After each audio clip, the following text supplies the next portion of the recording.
Welcome into the latest edition of Extra Time. We have Jules, Craig and Stevie, and we're just warning you, it better be good questions today, because Craig wasn't as happy with the questions yesterday, as I've seen him in previous shows. Well, you said that like that was something new. There was one day when he was really happy with the questions. Yeah, but I made that up. When was that? No, you were genuinely happy with that day. I must have missed that day. No, let me make it clear. At no point do I ever think the questions are any good. All right, well, let's see if today can change your mind. Particularly off the back of somebody bringing up a Sergio Aguero retirement. That just spirals them even more on a downward. All right, this is for you two. Spiral. The spiral down and downward spiral. He didn't want to say spiral twice. No, I want to say trajectory, but I couldn't get my teeth. For Craig and Stevie, is it an advantage or disadvantage to have a game or two in hand, and how do players prepare for such games? It depends on if you're sat at the top of the league or if you're not.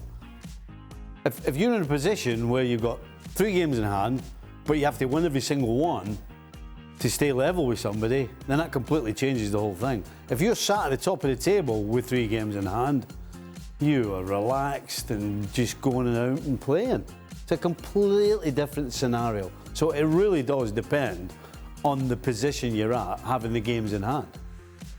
When we were going hammer and tongs with Rangers in '98, I would much prefer playing on a Saturday and winning, and then they were playing on the Sunday, and I was sitting, in the pub, sitting with my feet up, watching them. Exactly Stevie's point, because whenever you're playing before, as long as you can get the job done, then the pressure switches back. So the games I'd rather get the points on the board rather than have the games in hand. That's really interesting you say that. In Spain, they're always about that. When Real Madrid and Barcelona are neck and neck, they love seeing how they do if the other one plays first or afterwards. So you mean they've got a conspiracy in Spain? No, you usually do start to see a trend of if one plays before the other, the pressure is on. So it's really interesting you said that. OK, so good start. All right. Jules, look at me. Hold on a second. I tell you, I'll do yourself a favour from now on. Don't ask me about any retirements. All right, I won't. I learned that yesterday. Ask me about a retirement. That's it. Shaka gave me a Craig Burley 101 after the show yesterday, and that was one of them. Do not ask him about retirements. All right, Jules. I tell you what, I didn't even care about my own retirement. I didn't care about anybody else's. What matters is that other people did, OK? And hopefully they did. They didn't. Trust me. All right. Who should Arsenal... Meandered into the night. Into the ESPN FC studios. Jules, who should Arsenal go after for their goal-scoring issue? It's a good one, and it's not just a goal-scoring issue. They need a number 9 in the summer because Lacazette is out of contract, and it's very likely that he will go. And then there's the situation with Aubameyang that we discussed on the show. So where do you go? I think they want someone young, ideally under 23 or 24, which is the recruitment policy now. We saw that in the summer where pretty much, I think all 6 signings were under the age of 23. They would rather that number 9 to be English. We discussed it with Gab on the show on Thursday. I think Ollie Watkins, for example, ticks a lot of the boxes of what Mikel Arteta wants his number 9 to do, and they like him a lot for sure. Dominic Calvert-Lewin, Vlahovic, Isak, there's a few on the continent as well that they're obviously looking at, and I think there will be a few on their shortlist. It also depends how much they cost, what the transfer fee, etc., etc. But I think something like that is very much on the horizon. But apparently Arsenal isn't a step up for Vlahovic, Jules. No, maybe not. I mean, I'm not saying that it is. I'm not even saying that Arsenal tell him and his people that it is. He might not fancy it, and that's fine. If he wants the Champions League club, no problem. If he wants to go straight into a City, a Liverpool, a Bayern Munich, or wherever he wants to go, no problem. But I think it would be crazy for Arsenal not to try, even if he's really the guy that they like. Go for it. If he says no, and you move on to someone else. If he says yes and you have a chance, then go for it as well. But you'd be crazy for a club like Arsenal not to try someone who's 21, who you could give a platform, a step up to Fiorentina, but yet not the top clubs in Europe where he might go a bit too early maybe. And I think this is how you should pitch to him. If he doesn't like it, no problem, but you would be crazy not to try it. Yeah, you've got to try it, right? Jules, another one for you, and it's more transfer talk. Will PSG be active in the January transfer window? Rumours of loaning Wijnaldum are already present. So, no. I mean, Leonardo said it again on Thursday. They're not looking at doing anything, them, in terms of signing, unless something huge, there's a huge opportunity on the market. Like, let's say, I don't know, Frank Kessié is obviously out of contract in the summer, and there's someone they really, really like to play in that sort of holding role. If Milan said, hey, listen, we give you Kessié for 5 or 10 million euros, instead of waiting for the summer to let him go on free, I think they jump on the occasion. But apart from something like that, they're not going to sign anyone. In terms of players leaving the club, no, Wijnaldum is not leaving, well, certainly not now. But there's other players like Draxler, you know, those guys, kind of guys who don't play much, Kerrer, Diallo, Kurzawa, who they were going to try to sell massively. And then the new deals for Marquinhos, for Di Maria, Mbappe is the one that they're still hoping, of course, and then some of the young players like Xavi Simons. Interestingly, the next question's for Jules, and I can't believe they've not asked you two this. Jules, how is your Fantasy Premier League team looking for game week 18? What's your overall rank right now? Well, I thought you were going to say game week 17 was pretty good. Despite all the games postponed, I still backed 65 points, I think. For this weekend, I've got currently 8 players who are playing. The rest are in teams who are not playing this weekend. So I need a transfer, maybe take a 4-point hit. But it should look okay. I'm pretty happy. The last 2 weeks I had 80 points and 65. So I'm hoping to keep the momentum and the green arrows. If it was a prediction league, you'd be winning, Jules, because remember, over the last few weeks, your predictions have been brilliant on ESPN FC. And you've let us all know, of course, on Twitter. Why did you not think Stevie and I would do it? Because I wasn't sure if you were in the Fantasy Premier League Have you ever team. been asked I've to never do it? seen you, and there's one that a lot of the people from ESPN FC are in, and I've never seen either of your names, unless you've got So some what's the one weird... from ESPN FC that the people are in, do we know? Yeah, well, from a friend of... Our mutual friend of ours runs it every year. Who? And Cahal. Oh, I'm not in that one. You're not in no. that one. I actually was in one with another Right. colleague of ours, one of the stats guy, Tony Russinol, who lives down south now. Tone. And so I used to go in his every year. But I haven't done it for like 2 or 3 years. I just got fed up because I either missed it on a Friday or I was doing it last minute and I just started pressing a couple of buttons. And Donaldson was in it. Mark Donaldson, our other colleague. He was taking it way too serious. Well, he does a weekly digital Yeah, but he was update. going to take it serious. on who you He's should very be good. choosing. Well, Yeah. because he's trying to make money. Yeah, because he's trying to win. not doing it for He's fun. trying to make money and he'll buy a sofa or something. You know what I mean? He's like, he's tight. You know what I mean? He'll do his shopping. He with does it. do well historically. He'll go to the supermarket and that'll be like, I forget. You know what I mean? It's like, it's fun. I don't do it now anyway. And Stevie, you need. What a Absolute surprise! garbage. What a lot of rubbish. All right, for the Merry Scots. For the Merry Scots, what Scottish holiday food is a must-have in-house? Holiday food. Yeah. They don't I don't have holiday in Scotland. food. Holiday food. What's that?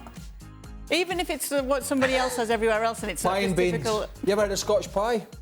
What? No, it's like the one with the, you know, the one I'm talking about, with the thick crust. It's round. I'm sure It's I round know with that, like a yeah. thick crust, and the pie slightly sunken in. Yes, I have. You know what I'm talking Yeah. about? Have you had square sausage? Yes, I have. I have had square sausage. It's very. Yeah. There's a lot of. Have you ever put square sausage in the grill? Or have you ever seen the fat that runs out I of had it? square sausage when I was a kid, and my mum was. Have you put it in a frying pan, you'll see all the. I mean, it's very fast. So there's all that Tasty. stuff, right? That's why he eats it. There's all that stuff, but there's none of it you would class as holiday food. It's all like, Just Scottish food. I'll just have that today. Yeah. There's no holiday food. I guess. What about in France, Jules? What's a must-have French holiday food in-house?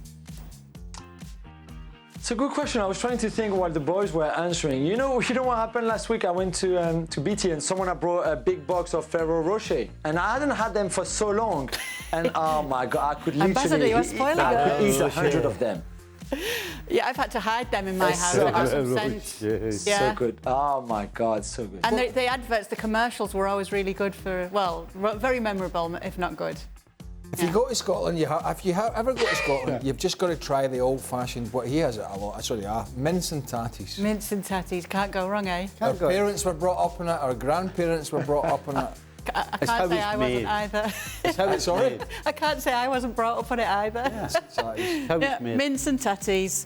Anyway, Craig and Stevie, how excited are you to see Tiger back playing golf again? What other athletes' comeback stories come to mind when thinking about this? I know he's playing this weekend in the father-son I can't remember the name of the tournament. Yeah.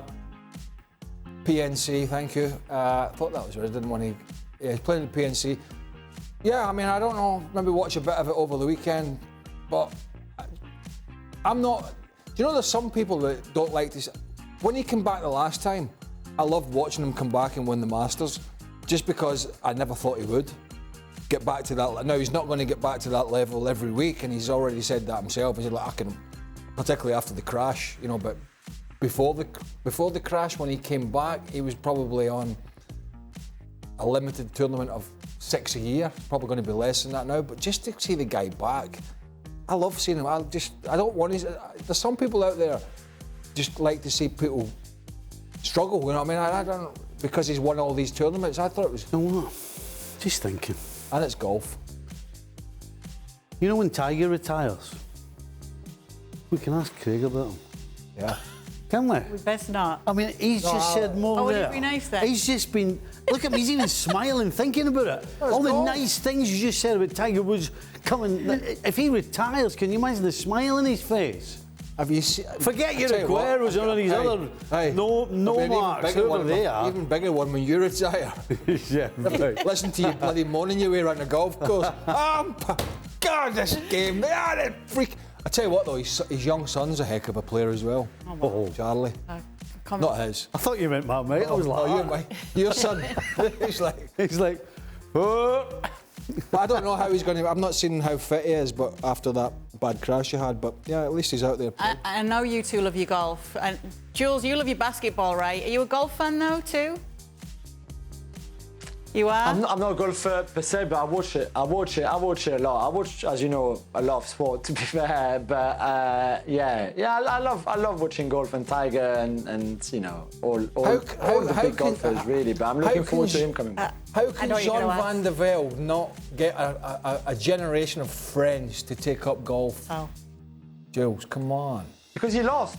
Because he messed it up. That's why he messed up big time. He was a little unlucky. Unlucky? Well, he hit that I'm sorry. freaking Do you remember stand him in the bounced. river? Oh my Yeah, God. I know. Do you remember that? no. Okay. It's too long to explain. It's a mess. Google it. All right. It's a I'll mess. Google it. Put it one way. 3-shot lead in the last tee. You want to grasp Painful. defeat from the jaws of victory. That was it. A 3-shot lead on the last hole. Yeah.